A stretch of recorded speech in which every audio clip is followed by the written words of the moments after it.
Hello, I'm Dina Contella, and I'm the manager for mission integration and utilization in the Gateway program. I'm here to talk to you about Gateway today.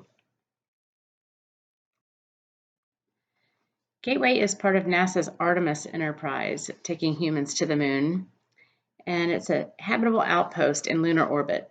It's basically a small space station, and it serves as the staging point for sustainable missions to the lunar surface.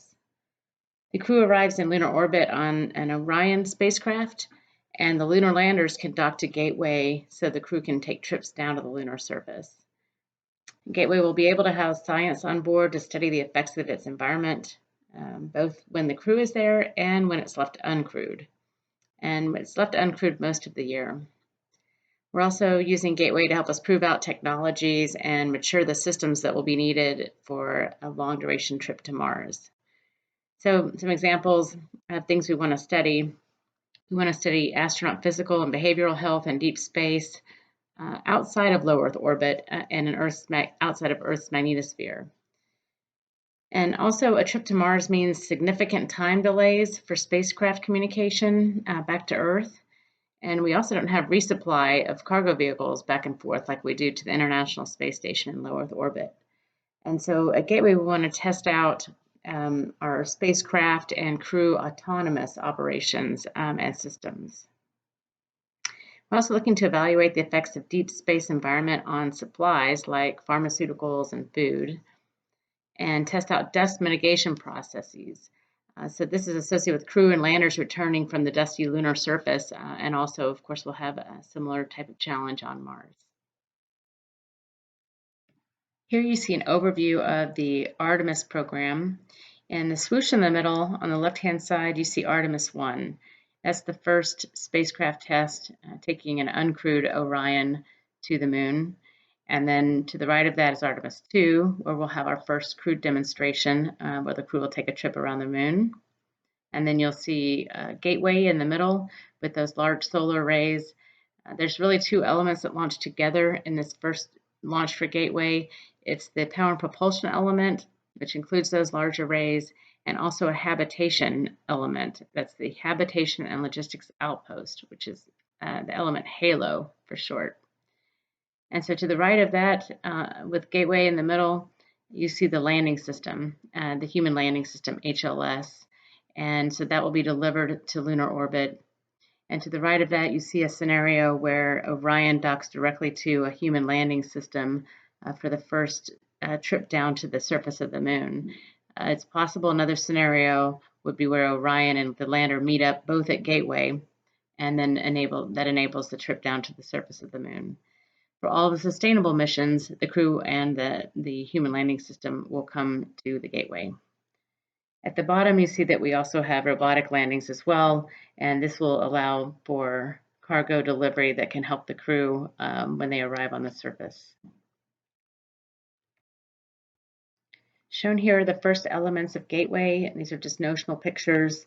The power and propulsion element is being supplied by Maxar, and that's in the back with the big solar arrays. The HALO, the habitation module, is in the middle.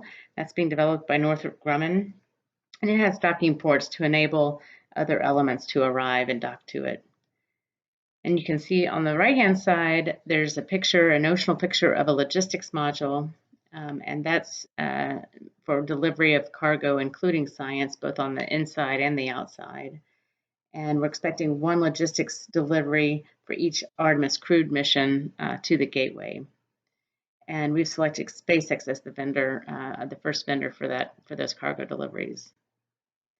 And also shown here on the left-hand side is a notional human landing system lander, and that will be used to take the crew to and from the lunar surface. And not shown here, but you can envision the Orion spacecraft coming into dock at that port that you see in the front of the picture.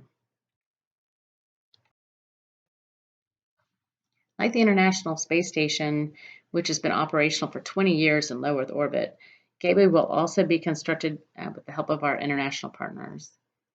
And so you see at the bottom the different participating agencies.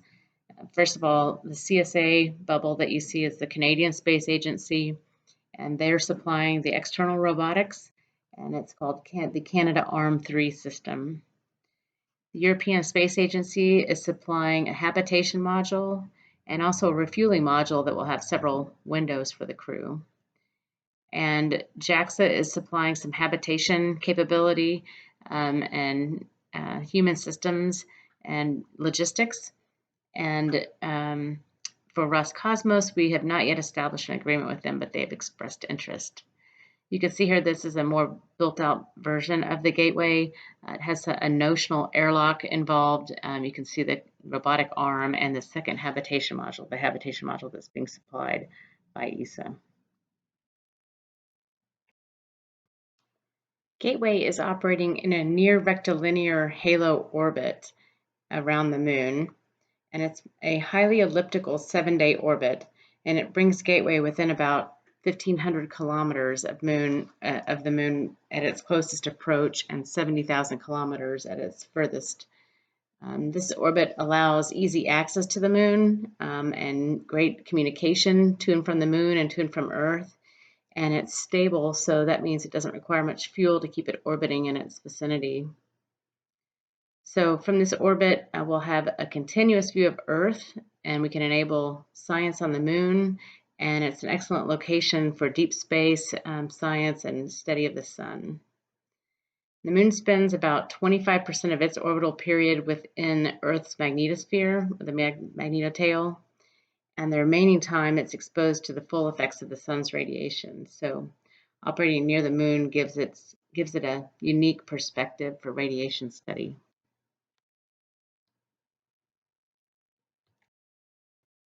In fact, the first two payloads we've selected are related to the effects of the sun. One is a payload package being led by ESA to study space radiation exposure, and one's being led by NASA to study space weather. They're complementary payloads. However, all of our international partners are collaborating on all of the payloads, and that leads me into a discussion about Gateway utilization and our challenges, which are somewhat different from the International Space Station.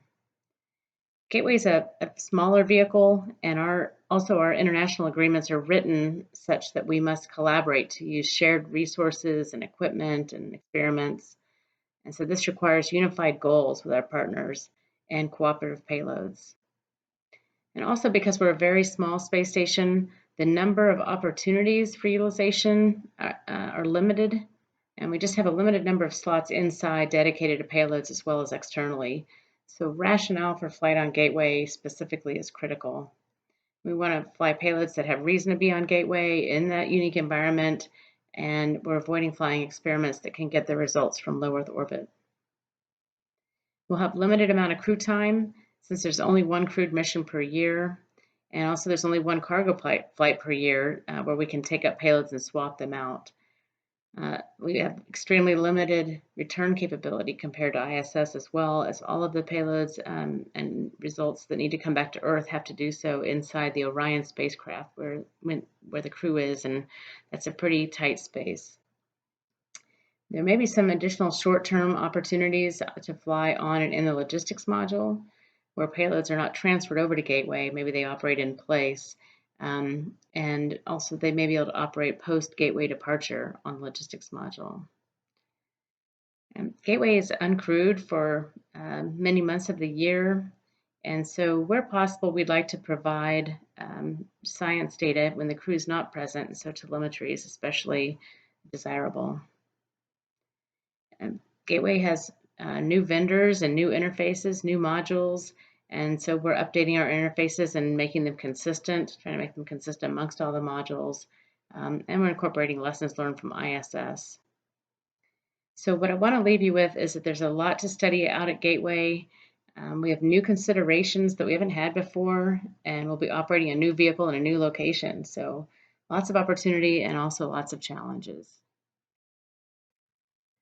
So this ends my time with you. We're excited to be working with our international partners, NASA stakeholders, and researchers in all of the various science disciplines to enable research at Gateway. So thank you so much.